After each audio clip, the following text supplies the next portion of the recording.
Good afternoon, everyone. My name is Brian Lunny. I'm the head of National Payment Services in the HSE.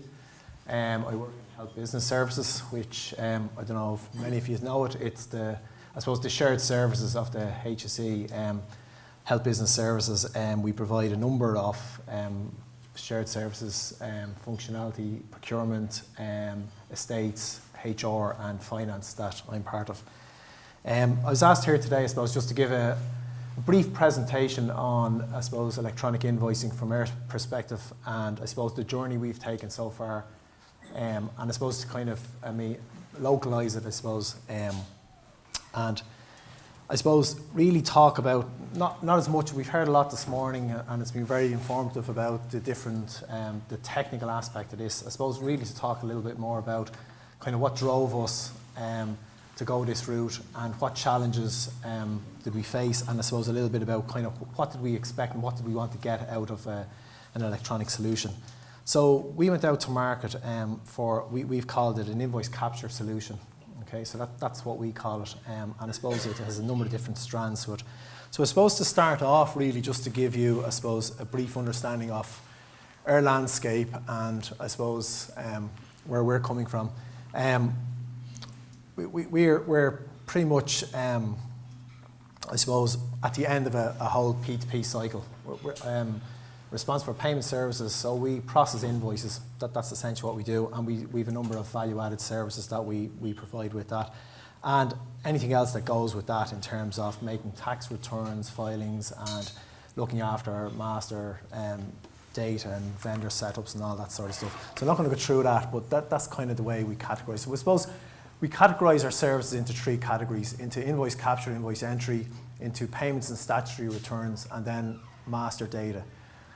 I suppose in terms of context and volumes and stuff, we processed last year approximately 2.3 million invoices for the HSE.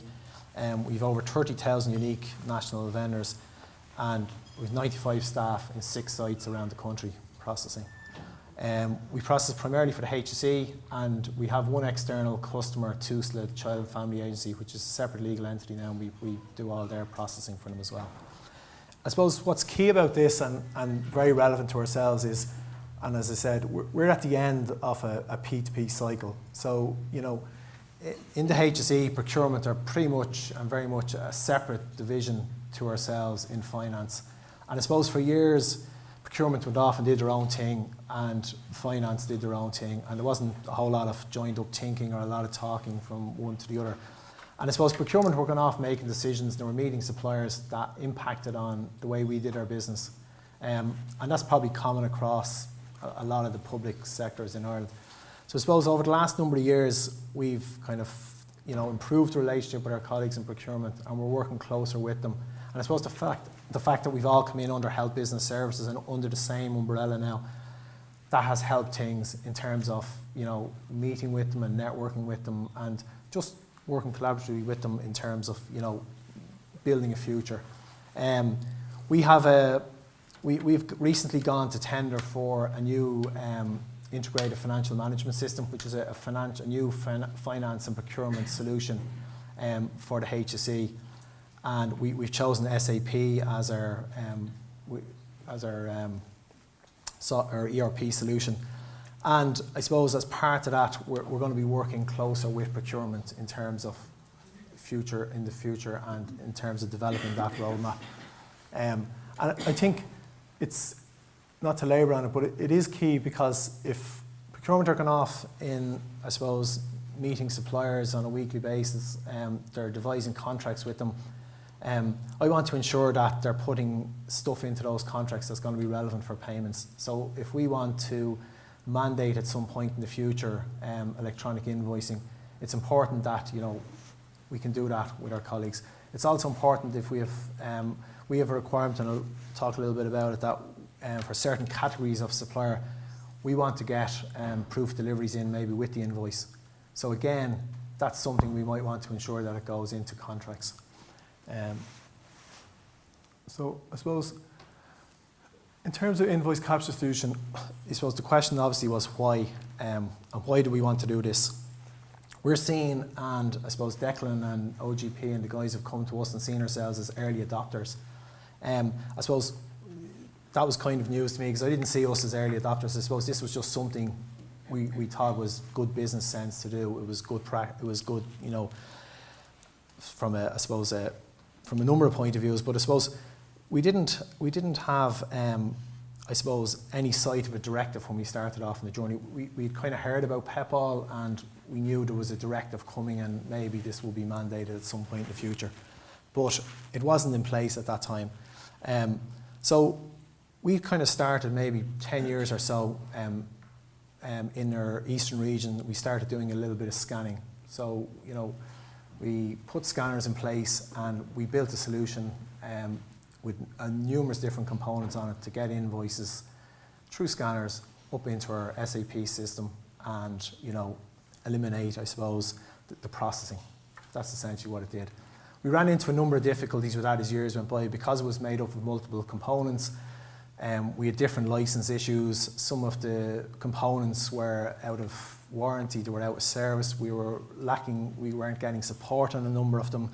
We had no external support for this. Our internal support, the knowledge to support it was drying up. It was on old servers. Our ICT department were looking to close down. So I suppose we took a decision 3 or 4 years ago that we needed to get rid of this and replace it. And I suppose as part of that, and I suppose the scoping exercise doing that, we looked at replacing it with, you know, we wanted more than just scanning. There was no point in just replacing like with like. So we did a lot of, I suppose, market research, and we kind of came up with the concept of, well, you know, if we could get emails in and PDFs, or if we could get electronic data in, that would be good as well. So that's kind of, I suppose, what we went to market for. We were conscious, I suppose, at the point we went to tender that the directive was going to be coming, but I suppose we didn't know exactly what it was going to mean for us. So we were hoping to future-proof our solution for any directive that would come along. So it was important for us that it was able to deal with EDI, but not essential for us at that point in time. So I suppose we had a number of different features as well that we wanted to get in our invoice capture solution. So there's a list of them there, and I suppose the key one, the first one, is that the first two are probably the most important ones for us, in that it was going to provide us with a fully supported solution, and it was going to be able to process all of the HSE's invoices. We also had some other features and piece of functionality that we required. We wanted it to be, you know, available 24/7, 365 days a year. You know, not just 9 to 5 when somebody was in the office. I mentioned the fully supported solution. We were getting a fully supported server. It was going to be, you know, we were going to say that we're going to look for the purchase order numbers to be mandatory. And I suppose earlier we heard Martin speak about identifiers and how would you identify invoices coming into us. We took the approach that we would make purchase order numbers mandatory, and we would use the purchase order number on invoices to route them and to figure out kind of where we would direct them to. We also had functionality in that it would send an automatic email on unmatched items. So what we were trying to do with the invoices were, we were looking to match the invoice against a purchase order and a goods receipt, and that would perform the validation. And after that, the invoice went straight through for payment. If it didn't match, we implemented functionality that it would generate an automatic email to the purchaser or the buyer, and they would fix up whatever the issue was. So if there was no goods receipt done, or there was price differences, they would be alerted to that. They would have an opportunity to fix up the issue, and then the invoice would go straight through for payment. We also looked at getting proof deliveries in electronically if suppliers were able to submit them. In HC, we do a lot of buying for, I suppose, the community. We do a lot of purchasing that requires home deliveries. So we have a central CHO, community health organisation, maybe buying for hundreds or thousands of individuals in their homes. The goods are dispensed and delivered to these individual homes, and quite often they don't get proof of delivery sent to them, or suppliers are unwilling to send them in, or they just go to the wrong place. So what we've looked to do with this is try and put a mechanism in place where we can get those proof deliveries into the central office through this solution. It comes with the invoice. I suppose what it does mean is that those particular invoices won't automatically three-way match, because they haven't got a mechanism to book in the delivery until they see this proof delivery. But I suppose we see that as an improvement of the process that we would have today, because the process today is they're chasing and they're ringing up and they're getting back onto suppliers and trying to get copies of proof deliveries in. So at least by getting it in at the point of with the invoice, it won't match, but it'll route it to the buyer by automatic email. They'll open up the attachment, they'll see the invoice, they'll see the proof delivery, and they'll be able to book in their goods receipt. So we see that as an enhancement to, I suppose, the process as is today. And as a result of that, we see increased levels of three-way matching, and we also have functionality with the solution that it will improve the duplicate detection rates as well. So we put this slide in really just, I suppose, to outline the three, I suppose, channels that we want to get invoices in. I suppose paper, email, and EDI. And I suppose, like when we started off in this journey, and even pretty much today in a lot of our regions around the country, we're buried in paper. We've 90% of our invoices come in paper. So I suppose one of the key things we wanted to do was eliminate the paper. We decided like that, well, getting rid of the paper is good, and it, reduces, the need for keying in. I suppose it's still, I suppose, what would I say, a pre-manual process. It still kind of requires a lot of resource, and it kind of adds pieces of additional work to the process. So just maybe to take you through it, like, so if we get a paper invoice in, what we do is we scan it. We have a team of people that are sitting there. They have to open post, they have to sort post, they have to push it through scanners, and then the solution performs a verify function. So it's presented with the information. It uses OCR, optical character recognition functionality, scrape the key information off an invoice, but it has to someone has to verify that, because with any OCR solution, it can, and depending on the quality of the actual invoice, it can mix up characters. It can confuse maybe an S and a 5 or a 0 and an O, that type of thing. So somebody kind of goes in and verifies that piece of information, and then it goes into workflow, and then it goes through into our ERP system.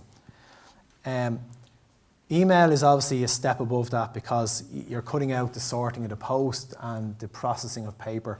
And so it drops in automatically by email, but we still have to perform that verify function, because it's still OCRing PDF images, and then it goes into workflow.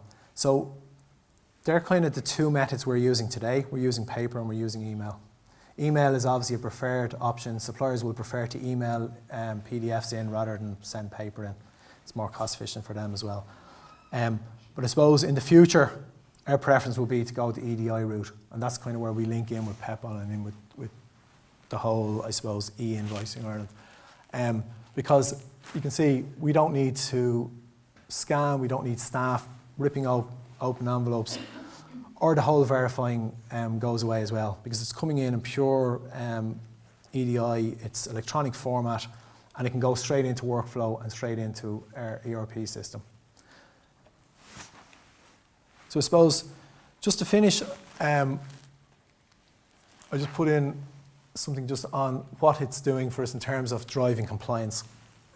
Our CFO is very big on compliance, and I suppose what we wanted to do was ensure that this solution would, I suppose, future-proof us in terms of driving compliance. And we have a number of key aspects to it that we feel the solution is giving us. One, I suppose, it's making the purchase order number mandatory, as I mentioned. So that in the future, we'll be insisting on a purchase order number. If an invoice comes into us without a purchase order number on it, we'll be returning it to the supplier. That's just going to be policy. And again, we'll be working with our colleagues in procurement to ensure that that is part of all contracts into the future. We see this as improving the goods receipting process. Again, because we can take the PODs in, as I mentioned, if required, it improves that process for us. Because we have early visibility of invoices and we're getting them all into one site, that improves tax compliance for us, and we have a single audit trail for purchase to pay. And the other key thing about this is the reporting it gives us. Once we get everything into one central hub and we've all that invoice data in there, we can start, developing all sorts of reports. We can report nationally, which we find difficult to do today because we have multiple systems and, we're processing in different centres around the country in different regions. So we're trying to collate all that information manually and come up with national reporting. So this will give us, I suppose, a central reporting solution. And we've set ourselves a target by 2020 to be in a position to process 90% of all the HC invoices electronically. It's possibly ambitious because we have, a project running along in parallel, which will very much impact on this journey for us as well. But I suppose we have to give ourselves some sort of target and aim to achieve that. So that's pretty much me. I'll hand it back to you. Okay. Just to bring things up a little bit. In terms of what I want to give is a brief outline here. In terms of literally this is only about 10 minutes. So thankfully I'm between you and lunch. So that makes me under pressure in terms of making this interesting to you. The reason why it's going to be interesting and what we're doing in Ireland, we're the first Pebble access point, and we've processed 20,000 invoices on behalf of the ETB sector. So that will give us an opportunity to grab it.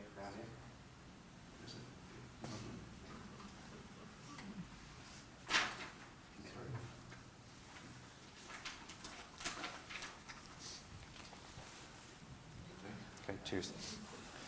Okay, check. Yeah.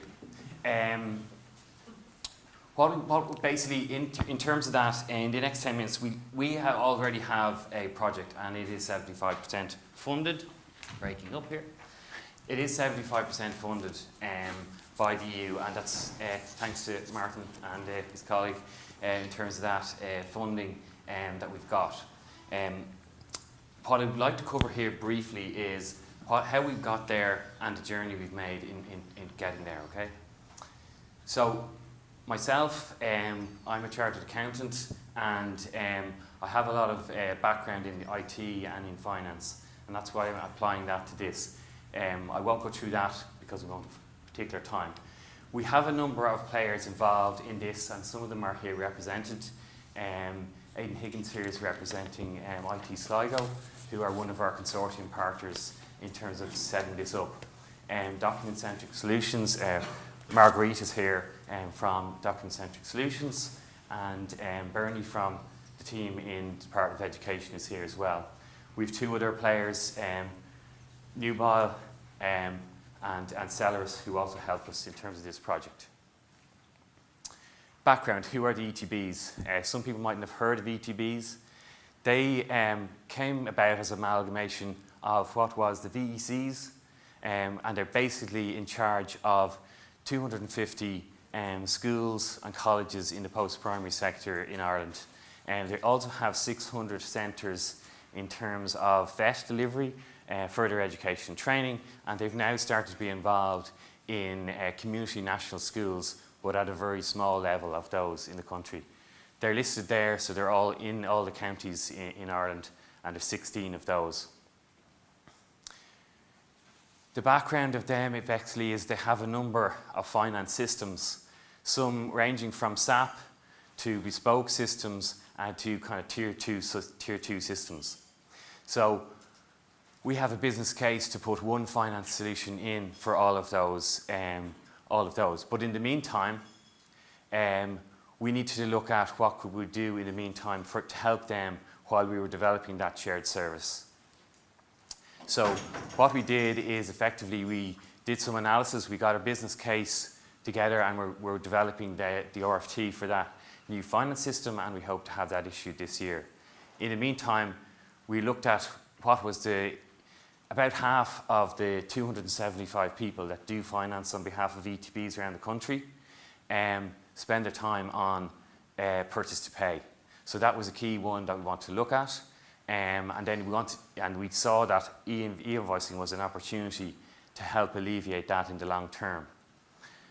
We effectively had the luxury, rather than Brian in terms of trying to get 100%, we had a little bit of luxury while we were setting this up to just focus on a small sector and try to get full compliance with PEPAL straight away. So we decided to go that route while we were waiting for the shared service centre to be set up and running through the process in that.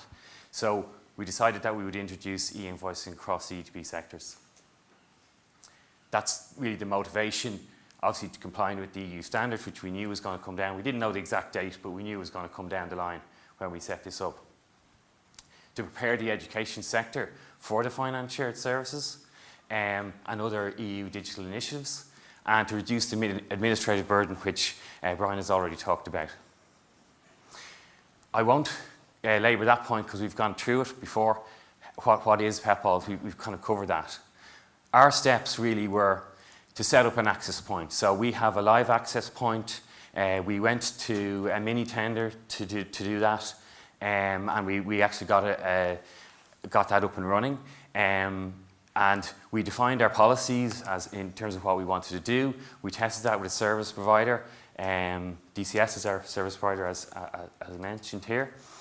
We tested the integration with that with a number of finance systems. As I mentioned earlier, the ETBs don't have one finance system, they have a range of finance systems, so we needed to collect centrally the e-invoices and have a mechanism to send those out to the different finance systems, and I'll cover that a little bit further. And we decided only to roll out to their top suppliers because they were the ones that would have the most volume initially and the most impact on the sector. We also have a rollout to small and medium term, and I'll cover that a little bit later as well. Our project to kind of go live was 3 to 6 months. That was what we set ourselves, and we effectively set this up in November, December 2015, and we went live in May 2016. So we actually took about 6 months to get it up. Now there's still to roll out, and we'll cover that. We haven't got there fully, so we cheated a little bit, but we did get live. Okay. So what are we actually doing in this system? Okay, we can accept the invoices. So we'll see that there. If you want to see it over the other side, we accept the invoices. That's fine. Receiving it, it's through PEPAL. Anyone that's connected to PEPAL can send a PEPAL invoice to us. That's fine. We do various checks. We want to check the format, the sender, the validation, the tax. We do all that. Then what we want to do, and this is key to what the solution that we did, we want to also do coding. So schools, centres, ETBs want to know what programme, what budget this is invoices against.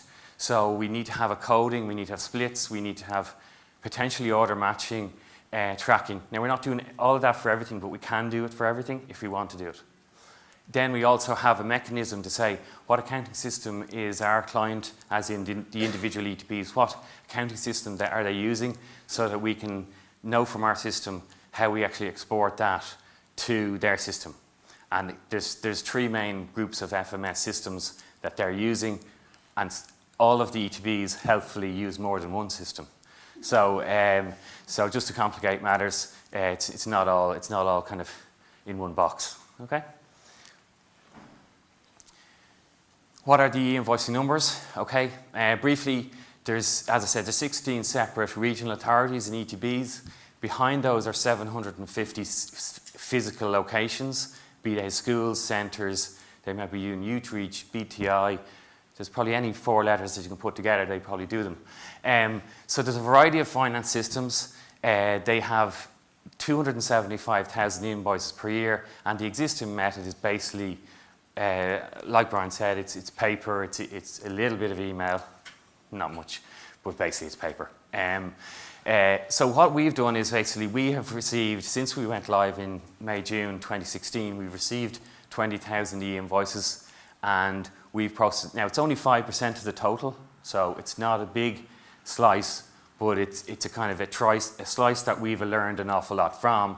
And when we introduce the full finance service, shared services, we will be able to offer this, and we are live. So in terms of April 2019, doesn't mean anything to us in terms of, you know, when it's the 18th, the 19th, 20th, that's the same for us because we're compliant. In terms of suppliers, put it out there, and some suppliers hadn't heard of PEPAL when we started out.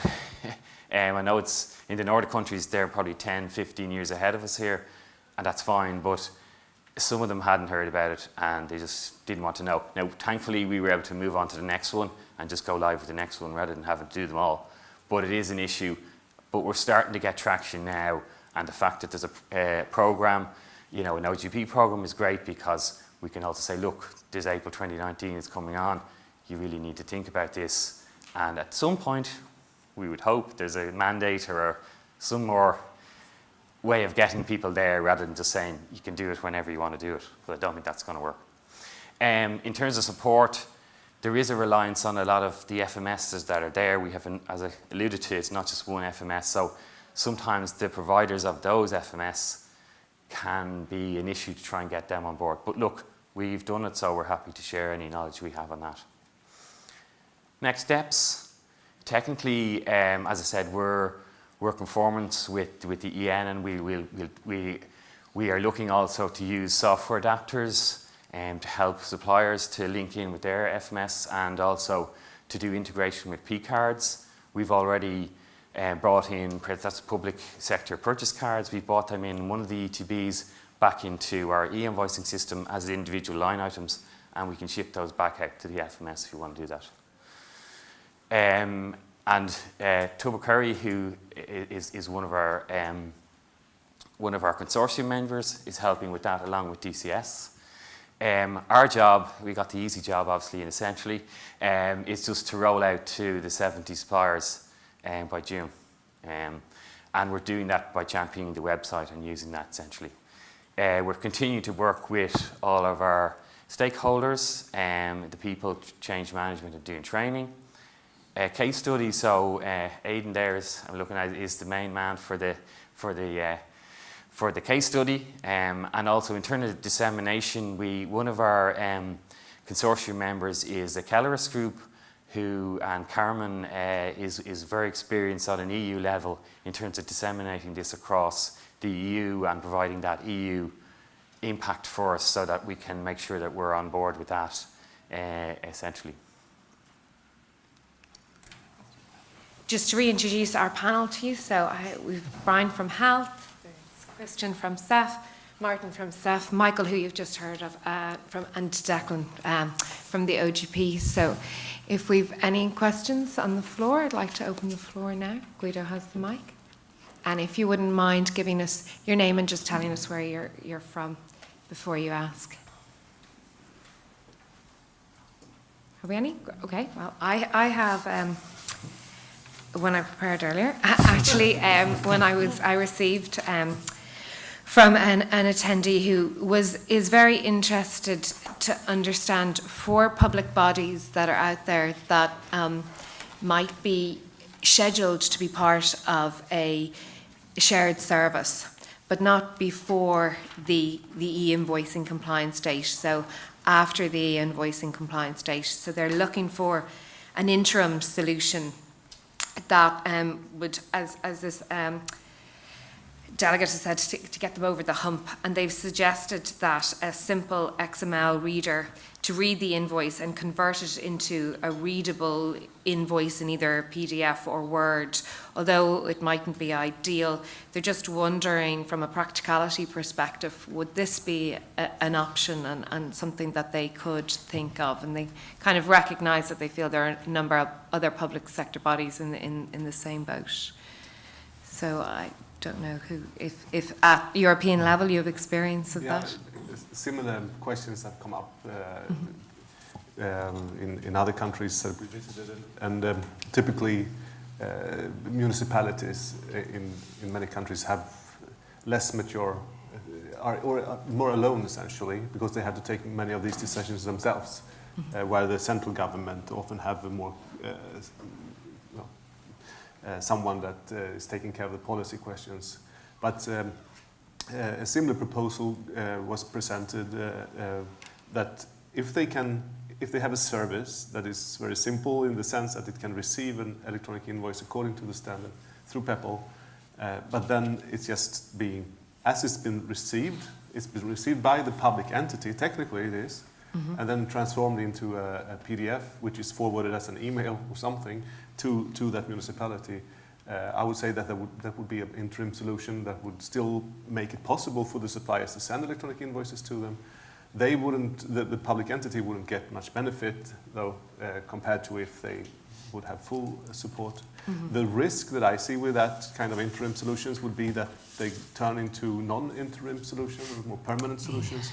So I think it should be very, very clear if such a service is provided, that it's time-boxed and that there's still a push towards those entities to actually go through the change process instead of using this as a way of,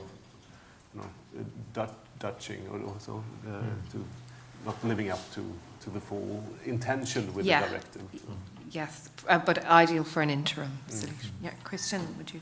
I didn't include this part, but in Denmark we had a transition period from 2005 until 2011, where there was 2 scanning agencies that was contracted by the public authorities that could handle both the reading and the readout of the invoices as an interim solution. Okay. What we did see was that, of course, the electronic invoices grew rapidly, but the scanning kept steady. And this was also why we then made the legislation in place around 2009 and with the effective date of 2011. At that time we had to end it, also to save the cost of the public authorities paying for these scanning agencies, because it tends to just be a norm for those using it. It's very common for people to stay in their comfort zone. So this is just also with the technologies. So. Okay, great. Yeah, Michael, yeah. Just because we have an interim solution, we have offered to some other public bodies that if they wanted to pass through from our solution, that might be available on an interim basis. So we have offered that as a potential. Excellent. And from an eInvoicing Ireland perspective, we have carried out some research with the market and solutions along those lines. The feedback we've gotten are available in the market. So the challenge is how best to make that available through a framework, and that's something we're continuing to work on at the moment. But I think those type of solutions are definitely available and possible. Yeah. Okay, great. I think we've one question over here. Derek Media from the Office of Government Procurement. I was just wondering, in relation to some of the deployments that you've had in Norway and Sweden and Denmark, from studying the market, there seems to have been some centralised models for e-invoicing as a country, speaking as one, and then there's more distributed models where there's multi-supplier arrangements. And I'm just wondering where the market is now in terms of e-invoicing deployments in those countries and the models that are being used. So did everybody hear that question? Just because it was, did everybody hear that question? Yeah. Okay. Great. Yeah, I can start. If I understand it correctly, you will say which is the most prominent model for exchanging invoices or e-invoicing. Was that the? Yeah, it was more actually the setup of some countries seem to have sponsored. I think Scotland maybe. Okay. Yeah. The government had sponsored where they were going to do it for all of Scotland, and they would, I suppose, pay for all the equipment, the access points, the SMLs, SOPs, all that stuff. And then, as opposed to other countries' models. What I've seen is that there's the countries with the long legacy are going for everybody take care of their own connection. So I'm tendering for my ERP or my workflow and my access point, and you do yours. So and not central services. Sometimes framework contracts, but there's a central tender for these types of services, but still not a centrally operated software. It's still services that you buy as an individual entity. There are some countries like Italy, Croatia, and a number of others who will do a combination. So they will have a central hub or a central service where suppliers can log in and issue their invoice or key in their invoice, and they will have a PEPL connection. So point is then that the supplier can choose to either I send it directly through PEPL or I can go to the central service. There's also in the southern part of Europe, we see a tendency that the main incentive for e-invoicing is more of tax control. So they want everything to come through a central hub so that they can check and log and even send a copy of the invoice to like the tax authority. While in the Nordic countries and in many other parts of Europe, it's more of process efficiency incentive. So we want to have e-invoicing because it makes sense and it helps everybody becoming more efficient. But those who go for this tax control aspects, they need some kind of central service that everything passes through. And we have a few examples of that. I think also the South America, Mexico and Brazil and the others, they also have this, everything goes through a central hub where a copy is taken that can, but that is most for VAT control. Does that destroy the market then for the competitors, the smaller SMEs in the country, if the government is essentially using one provider? I think even in those countries, the SME can choose their own provider, but technically the invoice is going through a central government hub, so they can choose a service provider of their choice.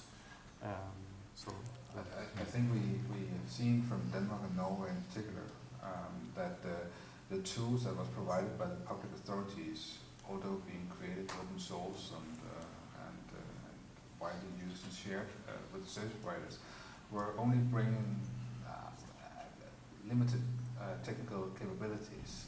So, for instance, in Denmark we have two portals, citizen.dk and business.dk. And in business.dk they decided to have a very, very simple portal solution for entering invoices to the public sector. And they were offering this solution also to all the service providers. Norway did it up front, said that, okay, we are going to use some effort on developing the reference implementation, which is by now the most used reference implementation of the PEPL network. Almost 60% of all the service providers are using their reference implementation. So there's a case where the public authorities are investing heavily over the last couple of years to provide the right set of tools to create enough traction and enough adoption so that we get this mass adoption of the invoicing and e-procurement.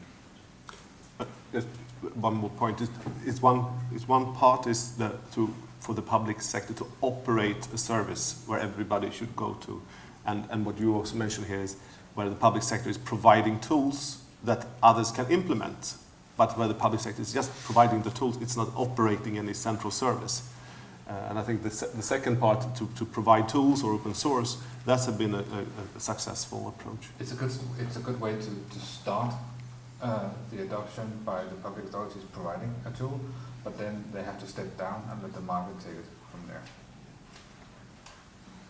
Okay. Great, just.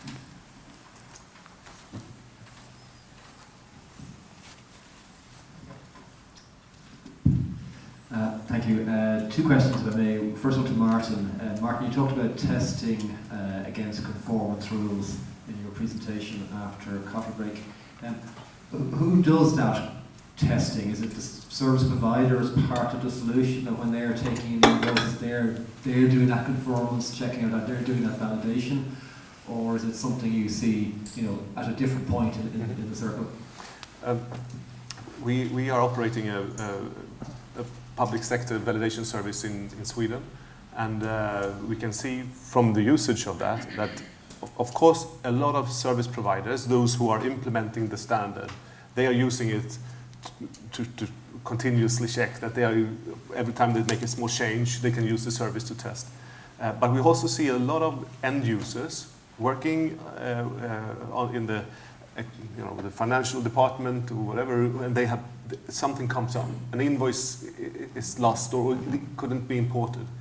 Then they use this service to see, was it us or was it the supplier? Whose fault is it? So before calling anybody or before starting to investigate further, they use the conformance test to see, is the invoice correct? Then probably we have a problem. If the invoice is incorrect, then the supplier should take care of this and we shouldn't spend more time. I have an extreme example of this. It was a few years ago. A municipality in Sweden called us at in the support function for standards in Sweden, and they say that we have now spent 3 weeks, our SAP consultant has been working 3 weeks figuring out why we can't import the invoices from one supplier, and we can't figure out what's wrong. Can you help us? And now remember, 3 weeks of a SAP consultant have been investigating this. So we took the invoice and we said, have you tested this validation tool? No. So we did that, and suddenly there were 10 errors in it. So it's not your fault. The supplier has issued an incorrect invoice.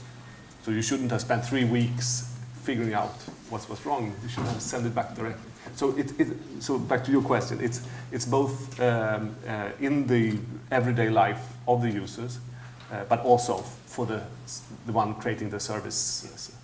Okay, understood. Thank you very much for that. And the second question, if I may, is to Michael. Michael, you talked about 5% to date of your e-invoice, of your invoices or e-invoice. You mentioned a target by the end of June of 70 suppliers. What will that take the percentage up to? That depends. The usual answer. No. We have to get the suppliers on, and then we will increase the volume after we get the suppliers in, because we need to just get a volume of suppliers. Some of those are at the smaller end of the spectrum, and some of them are very big suppliers. So we have actually a target list of 130 because we need to get to 70. So it's going to be, I don't have an exact amount for that at the moment, but obviously it'll be a little bit more than that, but it probably won't get us too much more than beyond, depending on what we get, 10-15% maybe. But then we can actually drive the volume through that, because once we have a range of suppliers and we have that across there, we can actually drive the volume through that.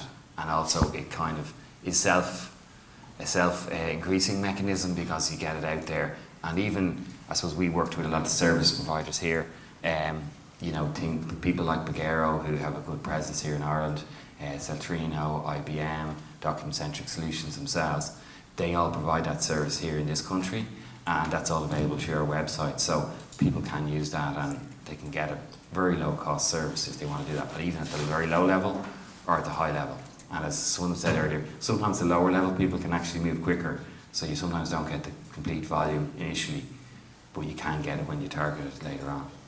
Okay, thanks very much. Can I add something? Yeah. Since I have battery in my mind. Oh, sorry. Sorry. Yeah. From what I've seen in Sweden is that from a municipality that starts with e-invoicing, so they go from 0 and then they start. They quickly come up around 50-60%. When they have the telecom invoices, the energy or the utility invoices, and then some office supply perhaps. And by just having a handful of suppliers on board, then they come up. But then they stay there, because after that they need to put in their own efforts to onboard more suppliers, all the regional, local suppliers. So that's when the work starts. But they quickly come up around 50-60%. So that's... Okay, that makes sense. Thank you.